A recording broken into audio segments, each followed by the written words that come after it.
Assalamu alaikum wa rahmatullahi ta'ala wa barakatuh. On se retrouve aujourd'hui dans cette séance de travaux dirigés pour donc euh, terminer la série sur les réseaux électriques en résolvant l'exercice numéro 8 dont l'énoncé est comme suit. On nous demande, en utilisant les lois d'association d'impédance, de déterminer les expressions littérales des impédances équivalentes vues entre les bornes A et B de trois circuits. Le premier est constitué donc de 4 résistances identiques. Le deuxième est constitué de condensateurs et de résistances. Quant au troisième, c'est la mise en parallèle d'une bobine de self-inductance L et de résistance interne R, de perte R, avec un condensateur sans fuite de capacité C. Donc, on passe à la résolution de cet exercice. Commençons par le premier circuit constitué que de résistances, dont 2 sont placées en parallèle, comme suit. Et les 2 autres,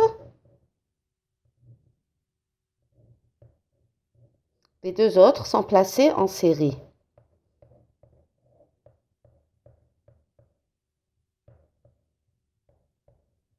Donc, on nous demande de déterminer la résistance équivalente de ce circuit vu entre les points A et B. Alors, les 2 premières résistances, comme je viens de le dire, cette craie n'est pas de très bonne qualité. Bon. Les 2 premières résistances sont placées en parallèle. Donc, j'ai R parallèle à R. Et comme c'est des résistances identiques, vous pouvez retenir le résultat final parce que vous savez très bien que lorsque j'ai 2 résistances R1 et R2 placées en parallèle, alors la résistance équivalente, c'est le produit sur la somme. Donc, R1 parallèle à R2 égale à R1 R2 sur R1 plus R2, n'est-ce pas? Maintenant, quand R1 égale R2, comme c'est le cas ici, donc c'est le produit R fois R, c'est R au carré, sur la somme R plus R, c'est 2R. Donc, R au carré sur 2R, c'est toujours R sur 2. Donc, vous devez, à mon avis, retenir ce résultat pour ne pas perdre de temps une autre fois. Et ces 2 résistances étant placées en série, j'ai R plus R qui est égal à 2R. Donc, en fait, mon circuit, il va être équivalent à cette résistance R sur 2. D'accord? Et de ce point, je vais représenter l'équivalent de R. Donc, qui est représenté entre ce point qui est commun à R sur 2 et la Terre. Et la Terre, donc, 2R est parallèle à R sur 2. Voilà. Et donc, ce schéma va donner donc une seule résistance RAB ici. D'accord? Qui serait égal à quoi? Qui serait égal à R sur 2 en parallèle avec 2R. Et là, on va développer ce calcul. Donc, RAB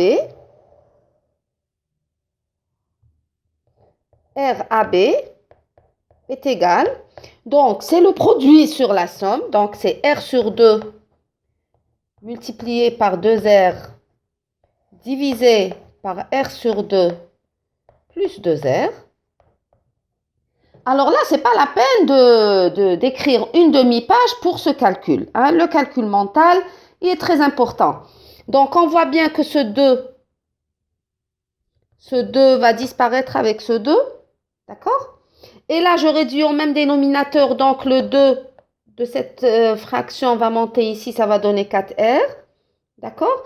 4R plus 1R, c'est 5R. Et le 2, il va monter en haut. Et donc, je vais avoir RAB égale à combien? Égale à 2R sur 5. Et c'est ma résistance équivalente vue entre les points A et B de ce circuit. Alors, j'ai oublié de vous dire en début de résolution, j'ai oublié de vous dire de tirer vos cahiers de TD, hein, et d'écrire et de développer en même temps que moi. Là, c'est pas l'exercice 9, c'est l'exercice 8. Bon, désolé, hein. C'est l'exercice 8. Voilà. Et là, donc, si vous avez assimilé donc, le cas d'association de résistance pure, ça va être la même chose avec des condensateurs et des bobines. La seule différence, c'est que là, on manipule des nombres réels, c'est R. Mais quand on utilise des condensateurs et des bobines, on va manipuler des nombres complexes, ce qui est légèrement plus compliqué. Donc, on passe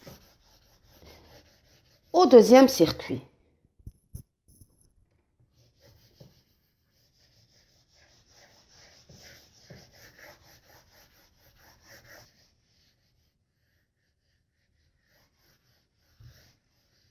Alors, le deuxième circuit est constitué tout simplement de résistance et de condensateur.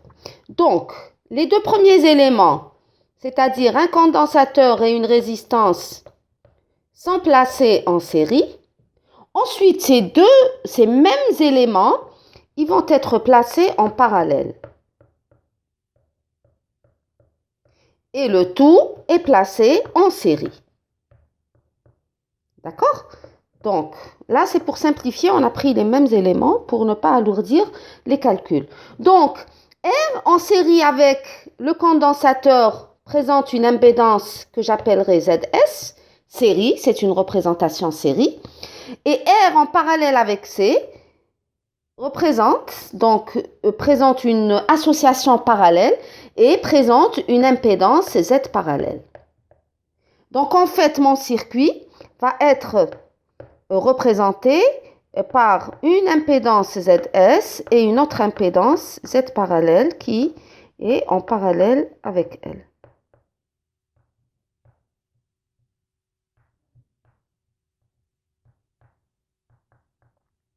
Et là, qu'est-ce que je vais avoir? Je vais avoir donc une seule impédance ZAB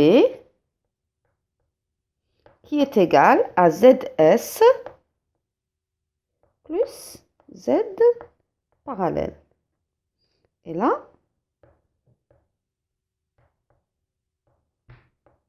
c'est ZAB.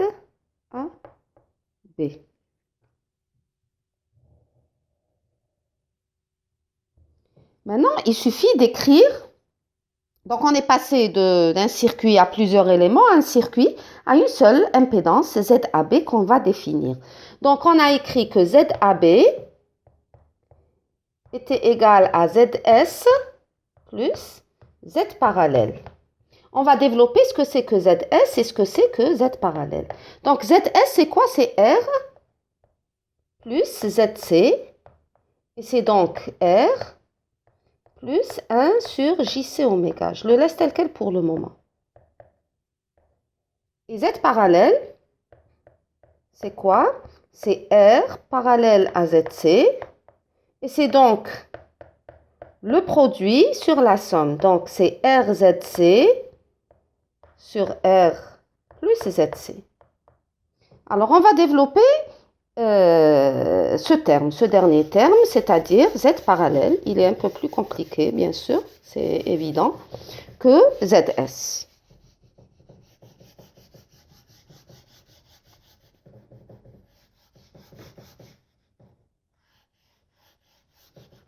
Donc, Z parallèle, ZC, c'est quoi? C'est 1 sur JC oméga. Donc, c'est R sur JC oméga divisé par R plus 1 sur JC oméga. Et là, je vais simplifier mon expression. Je réduis au même dénominateur ici. Donc, ce JC oméga va disparaître là. Et je vais avoir Z parallèle égale à R sur 1 plus JC oméga R. Donc, j'ai l'expression de mon ZS et j'ai l'expression de mon Z parallèle. Donc, il suffit de sommer les deux pour avoir le résultat final. Donc, Là, désolée, je suis obligée j'espère que vous avez recopié. Je suis obligée d'effacer pour avoir donc plus d'espace, hein, pour développer le calcul.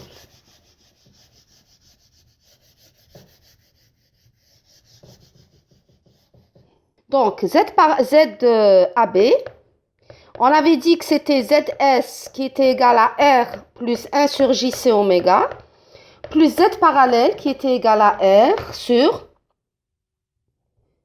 1 plus JRC oméga. Alors, on va essayer d'écrire ce ZAB sous la forme complexe algébrique habituelle, c'est-à-dire R plus JX. Pour cela, première remarque, il faudra surtout pas réduire le tout au même dénominateur. Vous n'allez qu'alourdir vos calculs, compliquer les calculs et augmenter le risque d'erreur. Alors, pour ce nombre complexe, on a donc la somme de R. R est un nombre réel. Il reste tel quel, on n'y peut rien. 1 sur JC oméga est un nombre imaginaire pur. Donc, qu'est-ce que je fais? Je multiplie par J en haut et en bas. Donc, je vais avoir J sur, si je multiplie par J ici, je vais avoir J au carré, c'est oméga. Et J au carré est égal à quoi? J au carré, c'est tout simplement moins 1. Et donc, ce moins va monter ici et je vais avoir moins, bon, je le laisse tel quel, ensuite on va l'écrire proprement en bas. Ça va donner moins J sur C oméga. Et là, je multiplie par le complexe conjugué de 1 plus JRC oméga qui est égal à 1 moins JRC oméga. Donc, je l'écris en couleurs différentes. Donc là, je laisse telle quelle la fraction. Et le complexe conjugué, c'est 1 moins JRC oméga et 1 moins JRC oméga. Voilà. Alors, des rappels mathématiques sur la manipulation des nombres complexes. Qu'est-ce que j'ai? Quand j'ai deux nombres complexes, A plus JB, hein, le produit, c'est quoi? C'est A carré plus B carré. D'accord? Donc, A plus JRC oméga multiplié par 1 moins JRC oméga va donner 1 plus RC oméga carré. Et donc, mon ZAB se réduit à R moins J sur C oméga plus R facteur de 1 moins JRC oméga sur, donc 1 plus RC oméga, le tout carré. Voilà. Et là, je vais mettre partie réelle à part, partie imaginaire à part. Donc, j'aurai ZAB égale à R, facteur, donc la partie réelle, celle-là, 1 plus 1 sur 1 plus RC oméga, le tout carré. Comme ça, moins, donc la partie imaginaire, J, facteur de 1 sur C oméga, plus RC oméga, R carré C oméga, sur 1 plus RC oméga au carré. Donc, je vais appeler cette partie résistance vue entre les bornes A et B. Et celle-là, avec le signe moins bien sûr, c'est la réactance vue entre les points A et B. D'accord? Et on écrirait donc notre ZAB dans ce cas.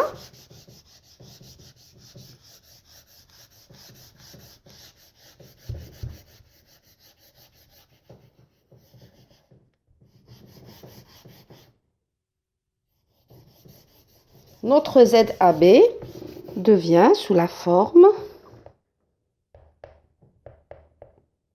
donc RAB plus JXAB avec RAB égale tout simplement à R facteur de 1 plus R sur 1 plus RC oméga au carré. Et XAB, c'est tout simplement moins 1 sur C oméga plus R au carré C oméga sur 1 plus RC oméga au carré. Voilà. Donc, RAB, c'est la résistance équivalente et XAB, c'est la réactance équivalente vue entre les bornes A et B. Alors, si vous avez bien assimilé ce circuit, on passe au troisième et dernier circuit. Ce troisième circuit est constitué donc par la mise en parallèle cette fois-ci de deux branches. La première branche est constituée d'une bobine avec une résistance de perte petit r et une self-inductance L et en parallèle avec un condensateur pur sans résistance de fuite et de capacité C. Et là, on nous demande de trouver l'impédance ou l'admittance équivalente vue entre les points A et B. Donc, ça, c'est deux branches placées en parallèle. La première branche présente une impédance ZP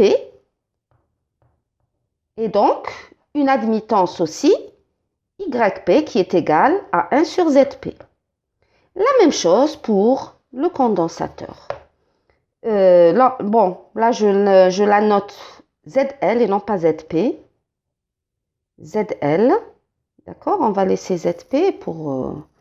Et là, donc, je le note ZC et YC. Alors, une petite remarque. Tout à l'heure, les deux branches de R série avec C et R parallèle avec C, les deux branches étaient placées en série. Et donc, il est plus facile d'utiliser la notion d'impédance parce que c'est une somme directe. Parce qu'on a toujours tendance à aller vers le plus simple. Maintenant, quand j'ai des branches qui sont placées en parallèle, alors mieux vaut raisonner en admittance. Pourquoi? Parce qu'au lieu de faire la somme d'inverse d'éléments, je fais directement la somme d'éléments et c'est beaucoup plus simple, vous allez le voir. Donc là, moi, si je veux calculer l'admittance de ce circuit, je vais écrire que YAB, c'est un réflexe, hein, vous devez l'avoir. Vous allez, et ce que je viens de dire, vous allez le ressentir lorsqu'on va faire les circuits résonants par la suite et lorsqu'on va faire les filtres, surtout du second degré. Et donc, la remarque que je viens de faire est très, très importante pour ça. Donc, c'est YL plus YC. YL, c'est quoi? C'est 1 sur ZL. Et ZL, c'est quoi? C'est JL oméga plus petit r. Donc, R plus JL oméga ici. Et YC, c'est quoi? C'est 1 sur JC oméga. Donc, puisque ZC, c'est 1 sur JC oméga, YC, ça serait l'inverse, c'est JC oméga. D'accord? Et donc, ce circuit va être équivalent tout simplement à un seul circuit, d'accord? À un seul circuit qui aura une impédance ZP qui est égale à YP moins 1.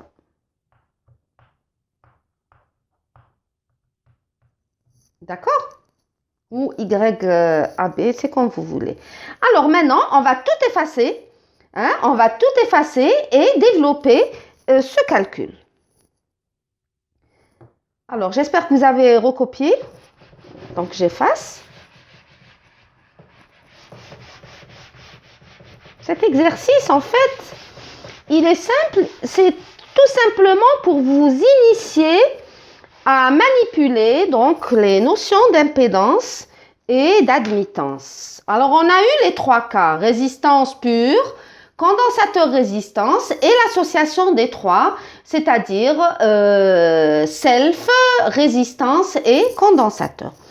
Alors, YAB égale Ah, donc JC oméga plus 1 sur petit r plus JL oméga. Alors, comme tout à l'heure, ce terme, il est superbe.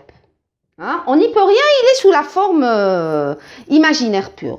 Donc, il reste à multiplier ce terme par le complexe conjugué. Le numérateur et le dénominateur, on doit les multiplier par le complexe conjugué. Donc, on va avoir... Alors, ce terme, il reste tel quel, c'est JC oméga, plus, j'utilise des couleurs. Donc, le numérateur, c'est R moins JL oméga. Et le dénominateur, je le multiplie par le même facteur, c'est-à-dire R moins JL oméga. D'accord? Et là, mon YAB serait égal à quoi? Serait égal à JC oméga plus, alors, R moins JL oméga, il reste tel quel. Bon, je vais étape par étape. Et là, comme tout à l'heure, le produit de deux nombres complexes, l'un conjugué de l'autre, c'est partie réelle carrée plus partie imaginaire carrée. Donc ici, ça sera R au carré plus L oméga au carré. Et donc, mon YAB, je l'écrirai finalement sous la forme, donc partie réelle, où est la partie réelle? C'est celle-là. Donc, c'est R sur R au carré plus L oméga au carré, d'accord? Plus la partie imaginaire. La partie imaginaire, donc je mets le J en facteur. Et donc, j'ai C oméga moins L oméga sur R au carré plus L oméga au carré. Alors, je l'ai mise sous la forme A plus JB. Donc, cette partie réelle, je vais l'appeler B. Et c'est quoi? Elle représente la conductance. Regardez, c'est l'inverse d'une résistance. Si je fais l'équation dimension, au numérateur, j'ai une résistance, donc c'est des ohms. Au dénominateur, j'ai résistance au carré. Regardez, c'est R carré plus L oméga carré. Donc, R sur R carré va me donner 1 sur R.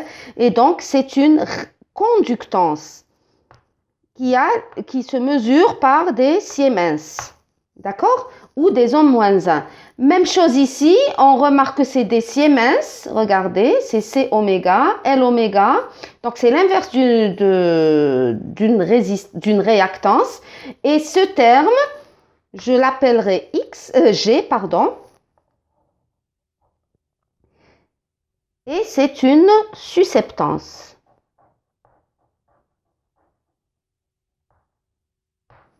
C'est la susceptance. Hein, je pourrais l'écrire finalement. Hein, je pourrais écrire finalement que mon YAB s'écrit sous la forme B plus JG. J'ai appelé G, oui. Avec B, c'est quoi? C'est R sur R carré plus L oméga carré. Et G, c'est C oméga moins L oméga sur R carré plus L oméga au carré. Voilà. Donc, ça, c'est la conductance et ça, c'est la susceptance. Alors, ainsi se termine, en terminant le dernier circuit, on termine l'exercice 8 en fait. Hein? Et donc, j'ose espérer que vous avez développé les calculs parce que pour vérifier s'il n'y a pas eu d'erreurs de calcul qui se sont infiltrées un peu partout, chose qui n'est pas impossible. Et donc, vos questions sont bien sûr toujours les bienvenues. Vous pouvez me contacter par email à n'importe quel moment, il n'y a aucun problème.